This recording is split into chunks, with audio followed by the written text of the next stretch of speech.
Hello दोस्तों, मेरा नाम है चेतन और आप सभी का स्वागत है हमारे चैनल में। और आज हम द अबंडेंट प्रिंस के एपिसोड 35 को नरेट करेंगे। पर एपिसोड तो चलो अभी नरेशन को शुरू करके एपिसोड की पूरी कहानी जानते हैं। एपिसोड के स्टार्टिंग में चोन खांस रहा था। नैनो कहता है कि यूजर के बॉडी में कोई चीज डाली गई है जिसमें कि पॉइजन है। चोन कहता है इसे जल्दी से बॉडी से बाहर निकालो। नैनो कहता है इस पॉइजन में ऐसे प्रॉपर्टीज है जो कि एनर्जी को नष्ट कर सकती है, पर अगर पॉइजन को न्यूट्रलाइज कर दिया जाए तो जो बाकी सब्सटेंस है उसे मेडिसिन बॉल की तरह यूज किया जा सकता है। जियोन कहता है क्या, तो वो मेरे नेगों को कमजोर करना चाह रहे थे ताकि मैं थर्ड टेस्ट में फेल हो जाऊं, जिस वजह से मुझे एकेडमी से निकाल दिया जाए और उन्हें मुझे मारने का मौका मिले। इतनी नीच हरकत, और वो भी एक चिफ्टेन से। चीजें आपके हिसाब से ही जाती है अगर मेरे बॉडी में नैनो ना होता। नैनो मेरे बॉडी से बस पॉइजन को ही बाहर निकाल दो। नैनो ठीक ऐसा ही करके पॉइजन को बाहर निकाल देता है, पर इसे बहुत ही बदबू हो रही थी। पॉइजन पूरा निकालने के बाद नैनो कहता है पॉइजन निकालने के बाद बाकी जो सब्सटेंस बचा है वो बॉडी के साथ पॉजिटिवली रिएक्ट कर रहा है, जो कि डैंटियन को स्टिमुलेट कर रहा है। जियोन कहता है तो इसे मेडिसिन बॉल जैसा इफेक्ट है। अगर ऐसा है तो चलो मेडिटेशन करते हैं 1000 मार्शल ब्रीदिंग टेक्निक का इस्तेमाल करके। अगर मैं सही हूँ तो यह बहुत बड़ा ब्लेसिंग इन डिस्गाइज हो सकता है। उसके बाद मेडिटेशन पूरा करने के बाद जियोन बिलीव ही नहीं कर पा रहा था।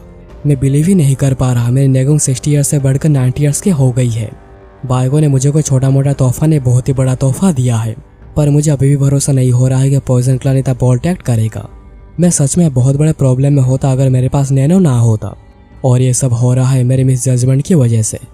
मैं इस बार तो लकी रहा, पर मैं कसम खाता हूँ मैं आगे से बिना सोचे समझे कुछ भी नहीं करूँगा। और मेरा ये शर्ट ये तो पूरा खराब हो चुका है, मैं इसे पहन भी नहीं सकता। यह क्या, यहाँ पर हल्की हल्की हवा कहाँ से आ रही है? और जियोन पीछे देखता है कि बाइकों के हमले की वजह से पीछे छोटा सा क्रैक आ गया है। जियोन सोच रहा था जब मैं इसे आकर टकराया था तब इसे ऐसा साउंड होता जैसे कि दीवार खोखला हो। जियोन के फिर थोड़ा प्रेशर लगाता है, दीवार में एक होल हो जाता है। तो फिर थोड़ी और कोशिश करने पर जियोन दीवार को तोड़कर इस पार आ जाता है और उसे अपने सामने एक टनल दिखाई देती है। मुझे लगा था मुझे यहाँ पर कोई बड़ी कैब मिलेगी, पर यह तो एक टनल है। नैनो जल्दी से नाइट विजन को ऑन करो। जियोन फिर आगे बढ़ने लगता है और सोच रहा था क्या उन्होंने इसे जानबूझकर ब्लॉक करा था? अगर ये सच है तो यहाँ पर कुछ ना कुछ तो छुपाया होगा। तभी उसे अपने सामने थोड़ी सी रोशनी दिखाई देती है, शायद वो लुमिनस स्टोन्स हो सकते हैं। जॉन फिर जैसे जैसे पास जाता है लाइट और ब्राइट होती रहती है। नैनो नाइट विजन को डीएक्टिवेट कर दो। जॉन फिर आगे जाकर देखता है कि यह तो कोई बड़ी जगह है जो कि शायद बंद कर दी गई है। मुझे बिलीव ही नहीं हो रहा है, डिटेंशन सेंटर के अंदर कुछ ऐसा छुपा हुआ है। ये शायद पहले एग्जिट हुआ करता था, पर इसे जैसा ब्लॉक किया गया है इसे और यूज में लिया नहीं जाता। जियोन को फिर नीचे कुछ निशान दिखाई देते हैं। आखिर ये कैसे निशान है? और बस एक नहीं, बहुत सारे निशान हैं। लगता है जैसा कोई बड़े से पत्थर को यहाँ पर खींचा गया है, पर एक बड़ा पत्थर। नैनो जल्दी से ऑगमेंटेड रियलिटी एक्टिवेट करो और मुझे लाइब्रेरी के फ्लोर वॉल में जो ग्रेव स्टोन है उसके 3D मॉडल दिखाओ। नैनो ठीक ऐसा ही करके 3D मॉडल को क्रिएट करता है। जियोन कहता है नैनो क्या ऐसा एनालाइज करना पॉसिबल है कि इनमें से कोई भी मार्क इस ग्रेवस्टोन को खींचने की वजह से आए हैं या नहीं? नैनो इसलिए क्रॉस एग्जामिनेशन शुरू करता है। क्रॉस एग्जामिन करने के बाद नैनो कहता है ये जगह फ्लोर 1 के ग्रेवस्टोन की ओरिजिनल साइट है। जियोन कहता है जैसे कि मैंने सोचा था, ये बिल्कुल परफेक्ट फिट है। नैनो ठीक ऐसा ही करके फ्लोर 2 के ग्रेवस्टोन को एनालाइज करो। नैनो एनालाइज करके कहता है ये फ्लोर 2 के ग्रेवस्टोन की ओरिजिनल साइट है। जियोन कहता है तो ये वो जगह है जहाँ पर ग्रेवस्टोन रियल में रखे गए थे, पर आखिर उन्होंने उसे फ्लोर में डिवाइड क्यों किया जबकि वो सभी को एक जगह पर ही रख सकते थे? और आखिर ये जो बड़ा स्टोन पिलर है ये क्या है? जो देखता है कि इसमें बड़े बड़े अक्षरों में लिखा गया है हेवनली डिमोनिक स्वॉर्ड आर्ट। ये एक ऐसा मार्शल आर्ट है जो कि लोगों के ध्यान में आता है जब वो डिमोनिक कल्ट के लीडर के बारे में सोचते हैं। डिमोनिक कल्ट का सबसे पावरफुल और ग्रेटेस्ट मार्शल आर्ट है हेवनली डिमन गॉड आर्ट। हर डिमोनिक कल्टिस्ट को इस मार्शल आर्ट के ग्रेटनेस के बारे में पता है। इसे लोग इतना मानते हैं कि लोग इसे 3 गॉड आर्ट्स में से एक मानते हैं। जो लोग कल्ट में नहीं है वो भी इसे मानते हैं। जो सोच रहा था आखिर हेवनली डिमोनिक स्वॉर्ड आर्ट क्या है? क्या यह कोई ब्रीदिंग टेक्निक है? नहीं, यह तो शायद स्वॉर्ड टेक्निक है। आखिर क्यों मैंने पहले कभी इसके बारे में नहीं सुना? जैग ने मुझे सिखाया था कि लॉर्ड जो स्वॉर्ड टेक्निक को सीखते हैं डिमोनिक स्वॉर्ड टेक्निक वही सबसे स्ट्रॉन्गेस्ट स्वॉर्ड आर्ट होती है। या फिर ग्रेवस्टोन में जो लिखा था एब्सोल्यूट स्वॉर्ड टेक्निक, क्या ये उसका असली नाम है? नैनो जल्दी से हैंडराइटिंग को क्रॉस एग्जामिन कर लॉर्ड के हैंडराइटिंग से। नैनो कहता है मैंने एग्जामिन किया है और ये दोनों सेम हैंडराइटिंग है।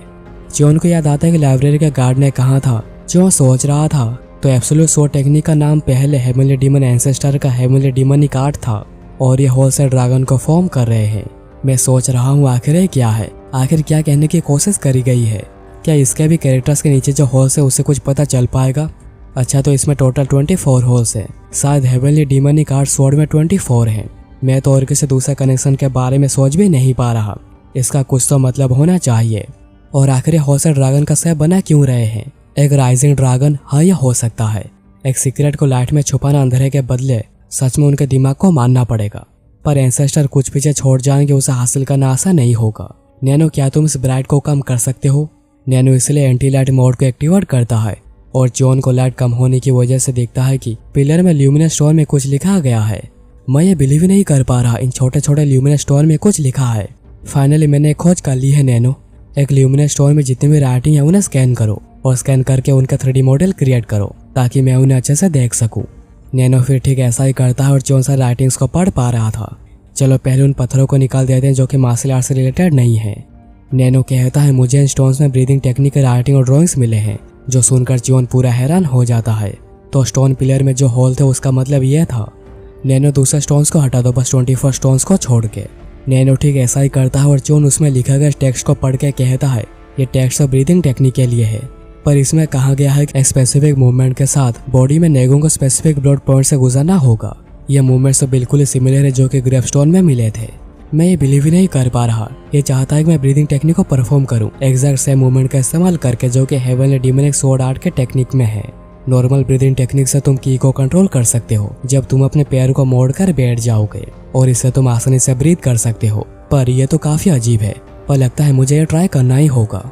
नैनो मुझे ड्रैगन सेफ स्टोन में जो इन्फॉर्मेशन है उन्हें मेरे दिमाग में ट्रांसफर कर दो। नैनो ठीक ऐसा ही करता है और जॉन सोच रहा था की को कंट्रोल करते हुए ब्रीथ करो। नैनो कहता है पावरफुल एनर्जी आपके 14 मेरिडियन से फ्लो हो रही है। जॉन फिर उसे प्रैक्टिस करने लगता है और फिर कुछ समय तक प्रैक्टिस करने के बाद जॉन कहता है नैनो मैं ये कितने समय से कर रहा हूँ? तो नैनो कहता है कि आप 2 घंटे से प्रैक्टिस कर रहे हैं। जॉन कहता है मैं ये 2 घंटे से कर रहा हूँ, मुझे तो थकान हो जानी चाहिए थी, जबकि मैं तो और भी रिफ्रेश महसूस कर रहा हूँ।